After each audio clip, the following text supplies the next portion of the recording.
Some people do it for the social side of it, like there are groups and clubs that go out together. When I go out, I want to find something. I would say I don't get much time to do it, but I do get a lot of time to do it. My wife is very understanding. She's great. When I go out on metal detecting rallies or club digs or stuff like that, you know, there'll be people there that barely even metal detect. They just like to walk around and have a chat with people. So there's a social side of it, which is great. I've met some wonderful people through metal detecting. Really wonderful people through all walks of life who you would never meet normally. I like to get outside and I like to sort of shut off,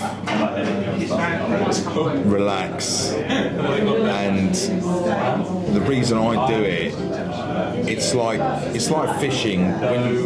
When you get a signal in the ground, it's like your float going down. You know, you get like a little dip on the float, or your bite alarm might make a noise. When you get that signal, you're like, that sounds good. What's it going to be? And then you dig it up, and it's crap. Or then the next one, it could be a hammered. It's the anticipation. It's the hope that you might get something really good. Let's go.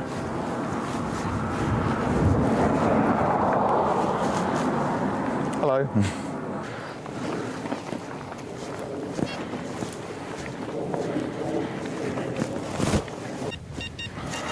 Now that's got a chance of being something good, like a coin, big coin, or it's a massive hunk of rubbish. So you've got to dig it and find out anyway. It's a bit sticky once you get under the top, but we'll see. Yeah, it's rubbish, look.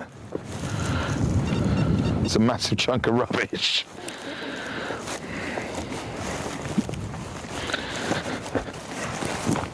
Yeah, a huge bit of rubbish. That's something. Oh, it's nice. I don't know. Looks like some sort of leather mount or decoration. Yeah. That's not a bad start. Get your little toothbrush out. Give it a brush. Yeah, little leather mount. Probably post-medieval, maybe Tudor. They used to have a lot of belts and straps and leather sort of things going across their body, and you know, and to make it look a bit more fancy, they'd have these little mounts. Like on the end, they would have what's called a strap end, so you have a decorated metal end on it, and these, or it could be off a horse harness, you know. And what it would have is two little tangs on the back that they would push it into the leather and then bend the tangs in. So good start. The good thing about this field is it's got a massive array of different things that you can find. So there's been some sort of habitation on here for hundreds and hundreds of years. You know, we've found coins going back to like 200 BC. So you've got coins and stuff from Iron Age all the way up to modern day. So it's got, I think there's been a farm or a small holding or something on this land for over 2,000 years. The only problem is there is shed loads of buttons.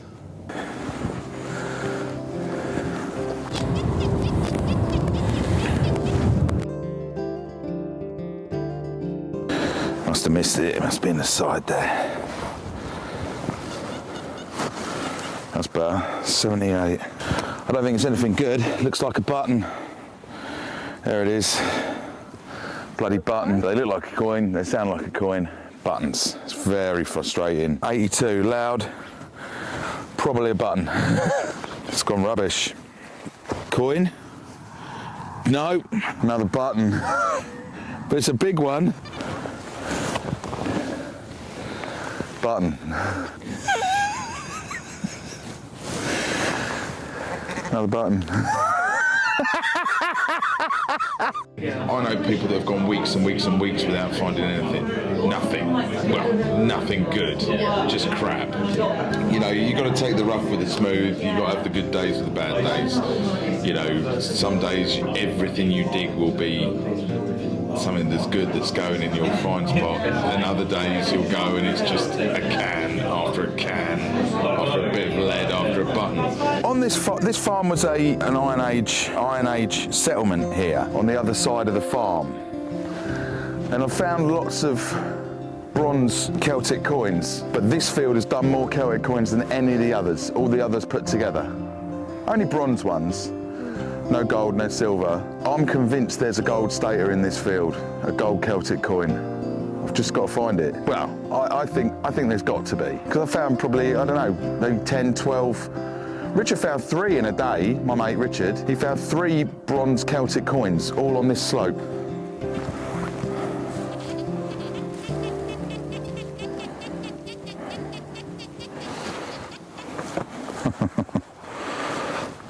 Let's try it. 50.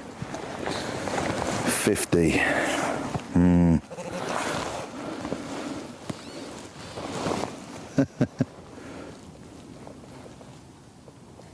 That's Roman. Broken Roman coin. Oh, a coin? Yeah, there you go. You see that? See the head? Unfortunately, it's broken. That's Roman. Till I spoke to you the other day, I'd never found a Roman coin on this field. Really? Now I've found 3. They've ploughed this recently, and they ploughed it really quite deep. So maybe the plough has brought these Roman coins up in the good pot.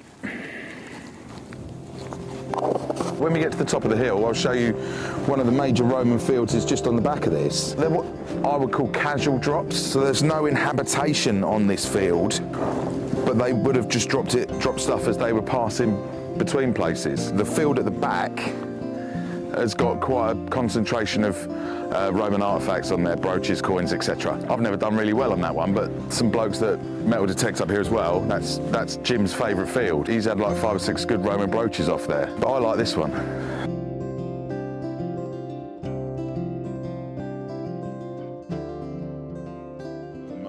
If not the most important thing when taking up metal detecting is you have to abide by the rules.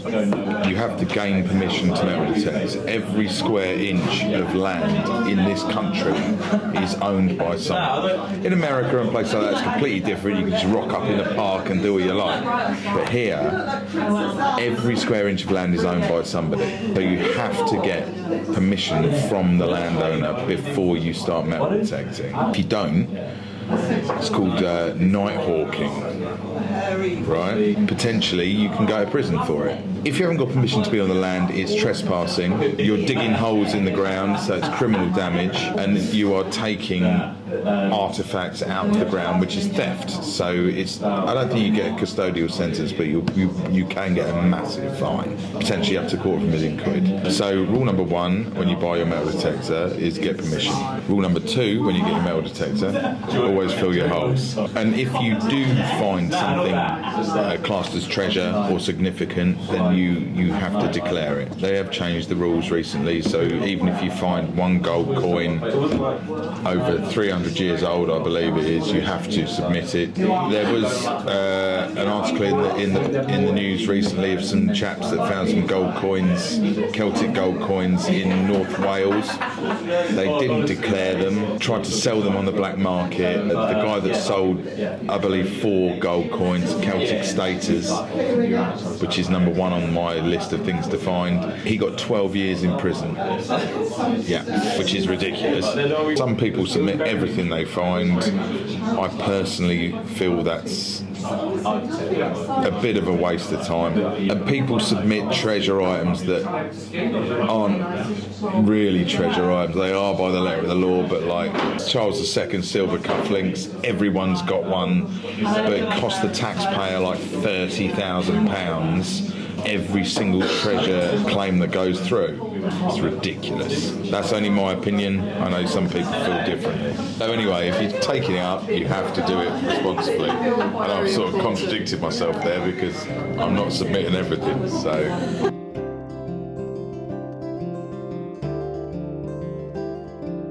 That's lovely. 83. A coin. An actual coin. Oh my God. Probably, yeah, Queen Victoria. Queen Victoria halfpenny. It's not very old, but at least it's not a bloody button. 1891. Right, maybe this will be the start of the coin fest.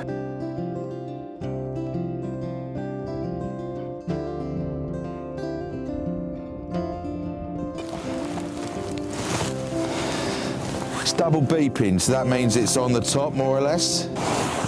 You might want to come and look at that. That's what we're here for. Oh. Come on. I'm going to take the gloves off, so Yeah. I'm confident. Hammered. Finally. Looks like Charles the First, maybe. Oh, it's nice. It's a hammered coin. So it's silver. I think that's a Charles.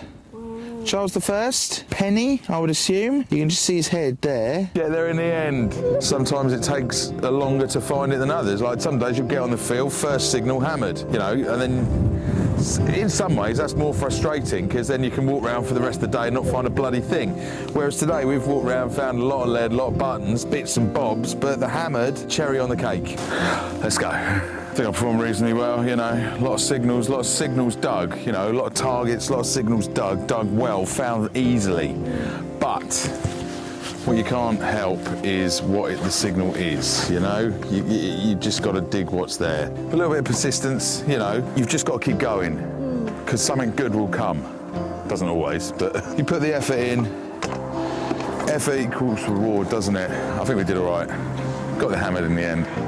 Broken Roman coin, you know, bits and bobs, a few bits in the fines box, and it didn't rain, so happy days. But we better get going, otherwise we're going to get told off.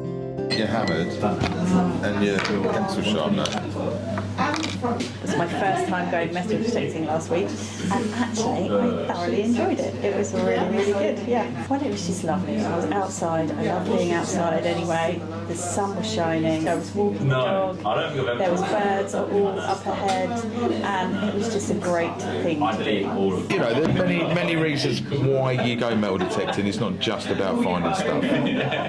I've always said, spending time outside, if you've got a hobby where you can spend time outside, like fishing or hiking or whatever, being outside in the fresh air is good for the soul.